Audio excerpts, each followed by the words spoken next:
کہتے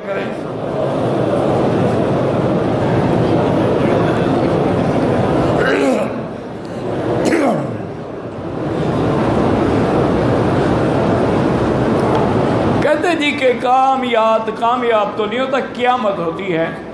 سب سے بڑی نشانی یہ ہے کہ سورج جب نکلے گا مغرب سے توبہ قبول نہیں ہوگی۔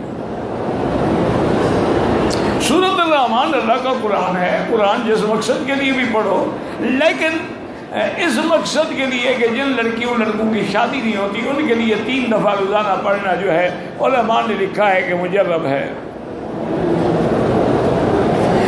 کامیات نہیں اللہ کا بندہ، قیامت ہے، اور 2 نقطے کے ساتھ ہے، کعبے والے کے ساتھ نہیں لکھی جاتی۔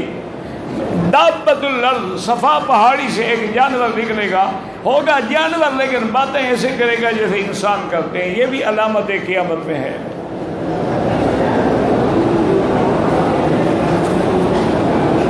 جو بھی صورتیں آپ کو یاد ہو نماز میں وہ پڑھا کریں۔ کون سی صورتیں، کیا مطلب؟ سارا قرآن جہاں سے آپ کو یاد ہے۔ مدینہ منورہ میں 40 نمازیں پڑھنے کی فضیلت ہے کہ جو آدمی مدینہ منورہ میں مسجد نبوی میں 40 نمازیں پڑھے اور اس کی کوئی نماز جو ہے وہ تکبیر اولیٰ بھی نہ چھوٹے تو اللہ اس کو براءۃ من النفاق والنار، نفاق سے بھی اور جہنم سے بھی بری کر دیتے ہیں۔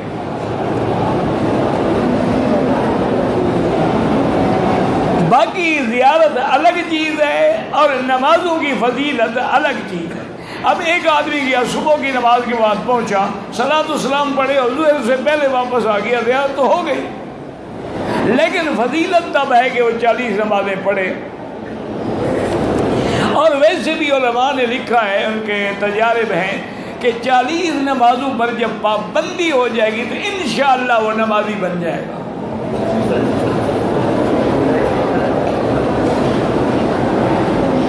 اگر ہم احرام کی چادریں رکھنے کے بعد میں ہمارے کفن میں کام آئیں کوئی حل نہیں، کوئی منع نہیں، لیکن ایک بات یاد رکھو، موت ایمان پہ آئے۔ اگر موت ایمان پہ نہ آئے، کسی ہندو کو جا کے کفن کی چادروں میں لپیٹ لو تو وہ نہیں بخشا جائے۔ اصل بخشش کا تعلق ہے کہ موت ایمان پہ آئے، پھر جو بھی چادریں ہوں انشاءاللہ وہ کافی ہے۔ حضرت ابو بکر جیسا آدمی وصیت فرمائی رضی اللہ عنہ کہ میں نے جو چادریں پہنی ہوئی ہیں انہی میں مجھے کفن دے دیں۔ انہوں نے کہا حضرت آپ کے لیے نئی فرمایا، نئی چادروں کی ضرورت زندہ لوگوں کو ہوتی ہے، ہمیں کیا ضرورت ہے؟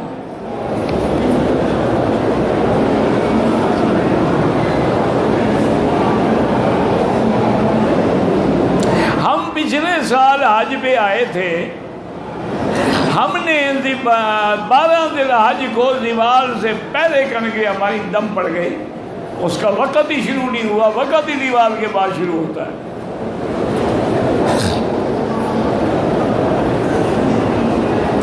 ایک شخص کراچی سے اپنے بھائی کے پاس جدہ آیا، کچھ دن وہاں رہا، جدے سے احرام باندھ کے عمرہ کیا، پھر جدے چلا گیا۔ حج کا احرام وہ جدے سے باندھے گا، چونکہ وہ جدہ آیا تھا اس لیے اس میں دم نہیں ہے۔ ہم حائل سے مدینہ منورہ اور پھر جدے آئے، پھر مکے میں آئے، بغیر احرام کے دم پڑ گئی۔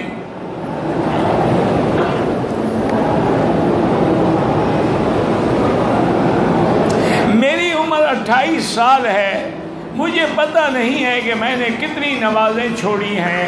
سب سے پہلے تو توبہ کرو، اللہ تعالیٰ توبہ سے بھی معاف فرما دیں گے، پھر اندازے سے پڑھتے رہو۔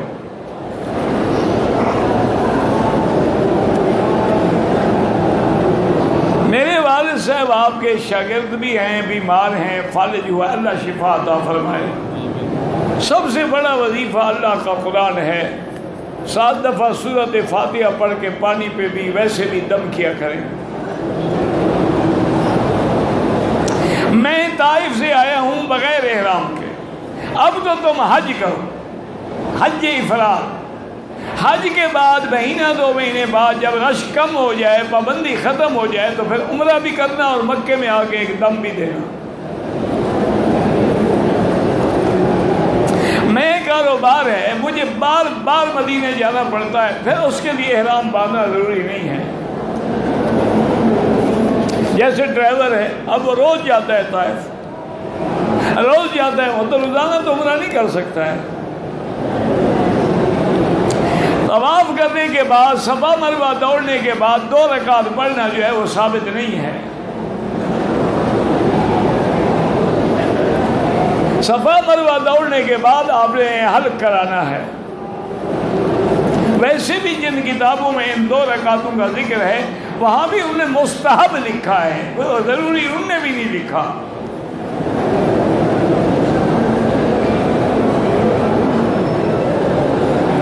میں نے مکے میں 1 مہینہ رہنے کے بعد عمرہ کیا تمتع کی نیت سے۔ حج کی نیت سے اگر آپ نے تمتع کا عمرہ کیا، آپ کا حج تمتع ہے۔ حالت احرام میں پاؤں کی بڑی، بھائی امام ابو حنیفہ فرماتے کہ اوپر کی ہڈی بھی کھلی ہو اور ٹخنے بھی کھلے ہو، باقی ائمہ کے نزدیک ٹخنے کھلے ہو تو تب بھی کافی ہے۔ قصر نماز کا معنی ہوتا ہے کہ ظہر کی 4 رکعتوں کے بجائے 2 رکعتیں پڑھی جائیں، اور عصر کی بھی 2 رکعتوں 4 کے بجائے 2 پڑھی جائیں۔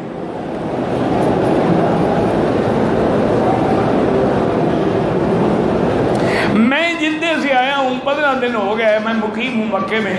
اب بھی آپ کو احرام حج کے لیے مسجد عائشہ سے باندھنا ہوگا یا جدہ سے؟ آپ ہیں تو جدہ کے رہنے والے نا۔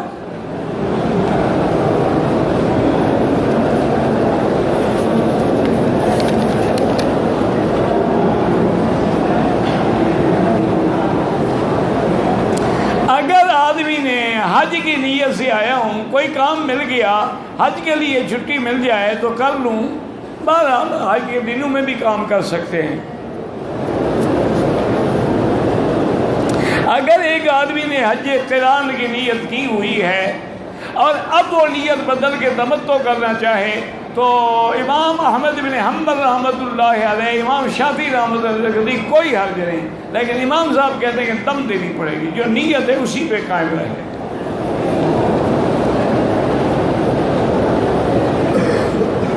اگر دوران نماز کعبۃ اللہ سامنے ہو پھر بھی نظر سجدے کی جگہ پہ رکھیں۔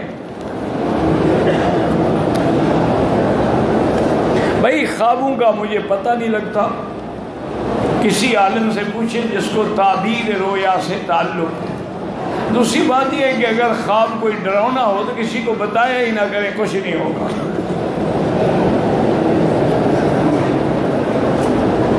بہرحال یہاں کا جو قانون ہے اس کا بھی احترام کریں۔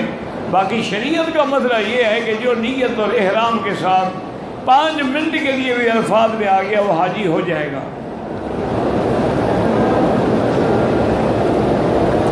جن لوگوں کا حج افراد ہے وہ بڑے شیطان کو کنکریاں مارنے کے بعد سر منڈا کے احرام سے فارغ ہو جائیں۔ ہاں بالکل، چونکہ بکری تو ہے نہیں نا ان کے دل میں، تو اب کنکری ماریں گے، سر منڈائیں گے، احرام ختم۔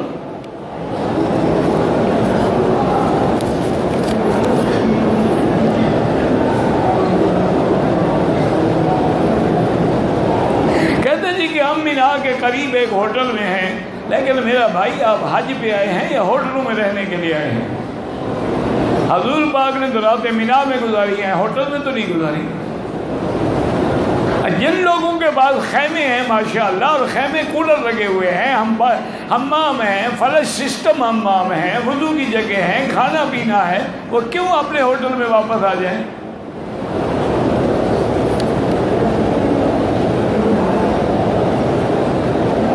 فجر یا ظہر کے بعد ایک آدمی 3 یا 4 طواف اکٹھے کر لے، بعد میں 2 رکعت واجب الطواف پڑھے، بالکل جائز ہے۔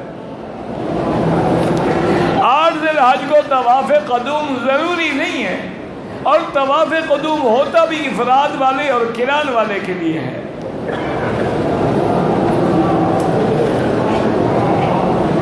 اب اتنا لمبا چوڑا تو پڑھا ہی نہیں جاتا، بندہ جواب کیا دے۔ بھائی بھائی جب 15 دن کی نیت کر لیا مقیم ہو گئے. میرے پاس حج کی قربانی کے لیے اگر حج افراد ہے تو آپ پر حج کی قربانی ہے ہی نہیں، پھر فکر کیوں کرتے ہو؟ اگر تمتع ہے تو پھر 10 روزے رکھ سکتے ہو، 3 روزے ابھی رکھ لو، 7 بعد میں. اگر کسی کی اولاد نہیں ہے، کسی اور سے بچہ لیا گود میں، تو وہ اس کا متبنہ ہے، وہ حقیقی بیٹا نہیں ہے، نہ وہ وارث بنے گا اور نہ بالغ ہونے کے بعد یہ اس کے لیے پردہ ہر چیز ضروری، اور پکارا بھی اپنے باپ کے نام سے جائے گا.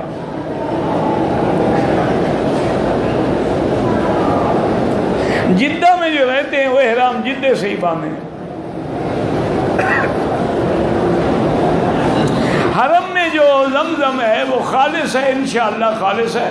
باقی ٹھنڈا کرنے کے لیے برف سے تبدیلی تو آتی ہے تھوڑی بہت ہی.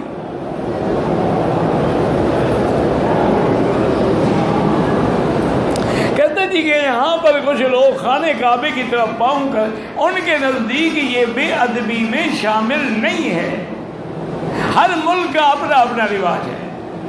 جن ملکوں میں یہ بے ادبی شمار ہوتا ہے ان کو نہیں کرنا چاہیے.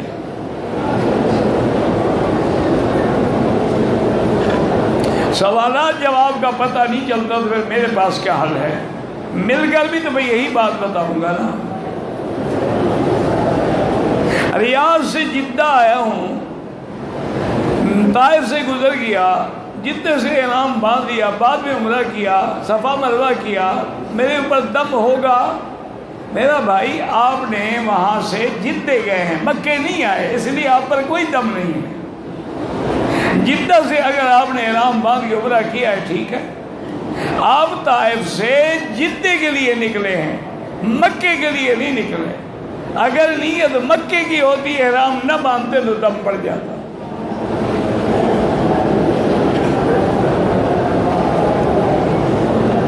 میری شادی نہیں ہو رہی ہے تو سورۃ الرحمن پڑھ کے دعا مانگیں اللہ سے. میں دمام میں رہتا ہوں، اب 9 مہینے سے یہاں ہوں، تو آپ یہیں سے حج کی نیت کر کے جائیں گے. آپ کا حج افراد ہے جیسے مکے والوں کا ہے.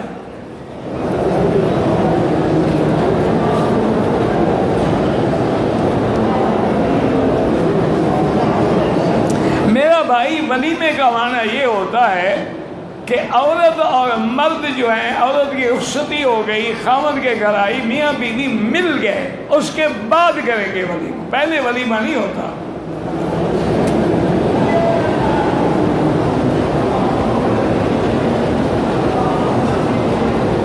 اگر کسی عورت نے عمرہ کرنے کے بعد اپنے بال جو ہیں کسی غیر مرد سے کٹوائے، ویسے گناہ ہے لیکن دم نہیں پڑتا. میرا بھائی بیمار ہے، اللہ ہر بیمار کو شفا عطا فرمائے. اگر جمعہ کا خطبے میں آپ نہیں پہنچے، نماز میں مل گئے تو بھی جمعہ ہو گیا. احرام سے ٹانگوں میں تکلیف ہوتی ہے، بالکل دوا لگا سکتے ہیں یا کوئی تیل لگا سکتے ہیں، خوشبو نہ ہو.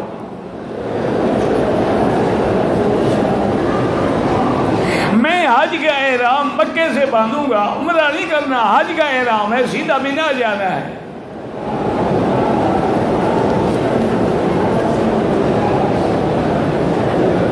کہتے جی کہ ہمارے گھر میں لڑائی ہے، سکون نہیں ہے، اولاد بھی ماں باپ کی قدر نہیں کرتی، بہن بھائیوں میں بھی محبت نہیں ہے، تو یہ سارے شیطانی اثرات ہوتے ہیں. اس کے لیے کوشش کریں کہ گھر میں سورۃ البقرہ جو ہے وہ پڑھی جائے، اور اسی کو پانی پہ بھی دم کریں، وہ سارا پانی بھی وہیں سے پئیں، وہی پانی گھر میں بھی چھڑکیں، اللہ رحمت کریں گے.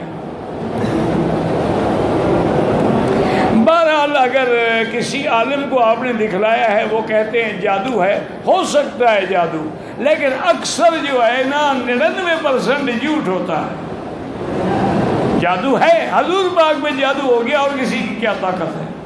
لیکن آج کل جو رواج بن گیا ہے نا، جس کے پاس جاؤ، ہاں تم پر جادو ہے، تم پہ کالا جادو ہے، تم پہ نیلا جادو ہے، تم پہ پیلا جادو ہے، کچھ نہیں ہوتا، جھوٹ ہوتا ہے. سورۃ البقرہ پڑھو سارے گھر والے بیٹھ کے، انشاءاللہ جادو وادو شیطان سب بھاگ جائیں گے۔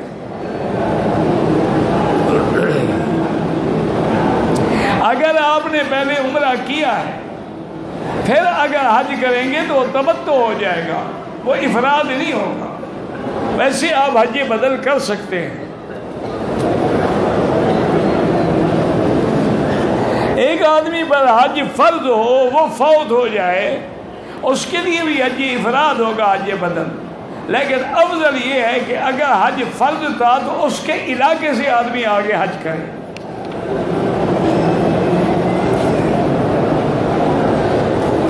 میرا بھائی گزارش یہ ہے کہ پورا مکہ جو ہے یہ حرم ہے، جہاں بھی انشاءاللہ آپ نماز پڑھیں گے 1 کا لاکھ ملے گا۔ باقی کعبے میں آگے پڑھنے کا تو ثواب ہی الگ ہے نا۔ وہ تو حدیث میں ہے نا کہ اگر مسجد میں جا کے پڑھو تو 25 درجے زیادہ ملتے ہیں، اگر جامع مسجد میں جاؤ تو 27 درجے ملتے ہیں، تو یہاں تو 27 لاکھ ہو جائے گا۔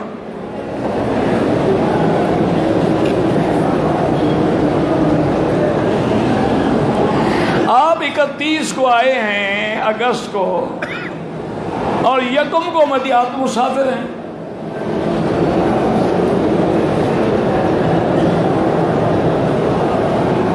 بہرحال گزارش یہ ہے جو قانون کا مسئلہ ہے اس کو ہم نہیں جانتے، لیکن کوشش کریں کہ قانون شکنی نہ ہو۔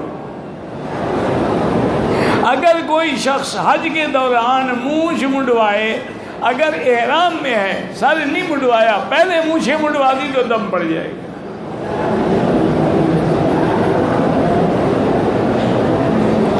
والدین اگر زندہ ہیں تو ان کے لیے حج کی کوئی ضرورت نہیں۔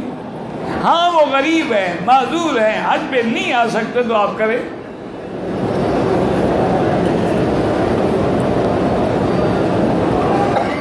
میں نے کوئٹہ سے مکہ پہنچ کے عمرہ کیا، اب میں حج افراد کرنا چاہتا، جب عمرہ کر چکے اب افراد کیسے ہوگا؟ اب تو تمتع ہوگا۔ بالکل اب آپ کا، چونکہ آپ نے عمرہ کر لیا ہے نا۔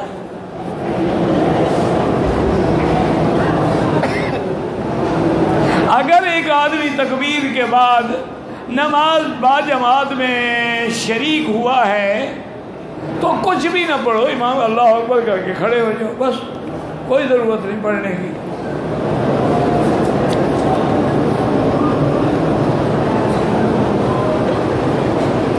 بعض لوگ زمزم کا پانی جو ہے بوتلوں میں لے جاتے ہیں، بالکل لے جائیں، کیوں نہ لے جائیں۔ چمڑے کے چپل ہیں یا جو بھی چپل ہیں وہ احرام میں جائز ہیں۔